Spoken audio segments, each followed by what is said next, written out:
उत्तराखंड कांग्रेस के पूर्व प्रदेश अध्यक्ष गणेश गोदियाल ने धामी सरकार से चारधाम यात्रा प्राधिकरण के लिए सर्वदलीय बैठक बुलाने की मांग की है।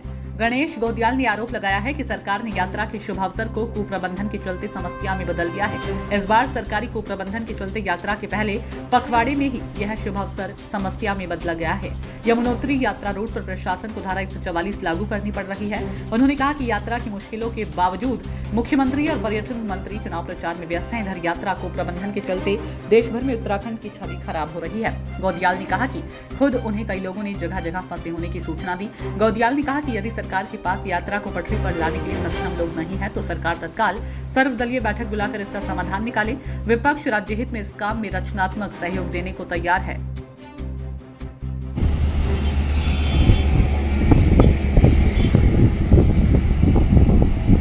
एक वर्ष के इंतजार के बाद एक सुअवसर आना और एक हफ्ते के बाद ही उस सुअवसर का एक समस्या में बदल जाना। अगर इसका उदाहरण कोई देखना चाहे तो हमारे प्रदेश में उत्तराखंड में आजकल जो चारधाम यात्रा चल रही है, सरकार ने इसको चरितार्थ कर दिया। चारधाम यात्रा का इंतजार हमारे तमाम उत्तराखंड के लोग, जो कि इस चारधाम यात्रा के आधार पर, इस चारधाम यात्रा के चलते अपने साल भर का गुजारा उसकी व्यवस्था करते हैं, बहुत ही खुशी के साथ इसका इंतजार करते हैं। लेकिन एक हफ्ते भी अभी नहीं बीता और जब से यात्रा प्रारंभ हुई है, सरकार की बद इंतजामी के चलते पूरे यात्रा की व्यवस्था पर प्रश्न चिन्ह लगा हुआ है। और आज ये यात्रा जिसका कि इंतजार एक साल से लोगों को था, बड़ी खुशी के साथ इसका स्वागत हम सब लोगों ने किया।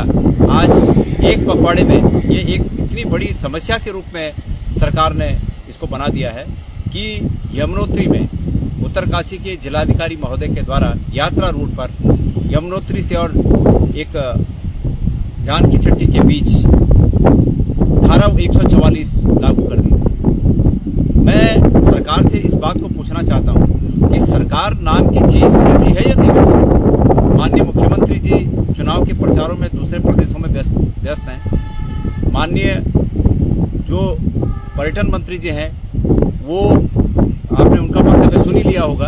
और उसके बाद अधिकारी, उनके पास धारा 144 लगाने के अलावा कोई विकल्प उनको सूझता नहीं है। मेरा कहना यह है कि समस्या और उसका समाधान, सरकार को अगर ये पता है कि ये हमारे पास प्रॉब्लम है तो उसके समाधान के लिए पहले तो सरकार में तमाम लोग हैं, उनसे सरकार पूछ ले।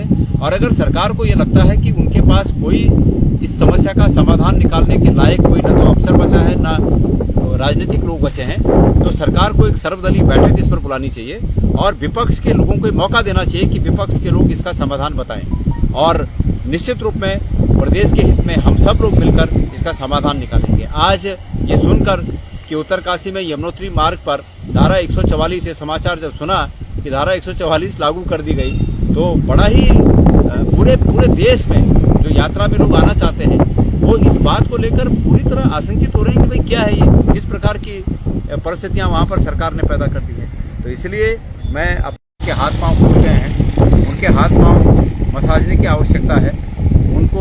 उनका विवेक काम नहीं कर रहा है कि किस प्रकार से यात्रा को अंजाम दिया जाए।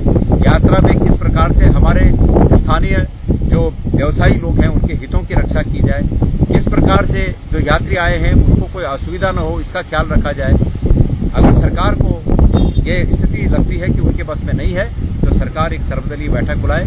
मुझे तमाम लोग यात्रा में, तमाम लोग, चाहे वो राजस्थान से आए हुए लोग हैं या हरियाणा से, दिल्ली से गए हुए लोग हैं, कहीं से मेरा नंबर भी उन्हें पता चल गया होगा, मुझे भी फोन करते रहते हैं कि हम यहाँ पर फंसे हुए हैं, न पुलिस सुन रही है, न प्रशासन सुन रहा है, न कहीं जगह है, न तमाम अराजकता फैली हुई है। तो ऐसी स्थिति में सरकार को प्राथमिकता के आधार पर इस समस्या को सुलझाने के लिए तत्काल एक बैठक बुलानी चाहिए ताकि हमारे प्रदेश की प्रतिष्ठा को और ज्यादा हानि अन्य प्रदेशों में न हो।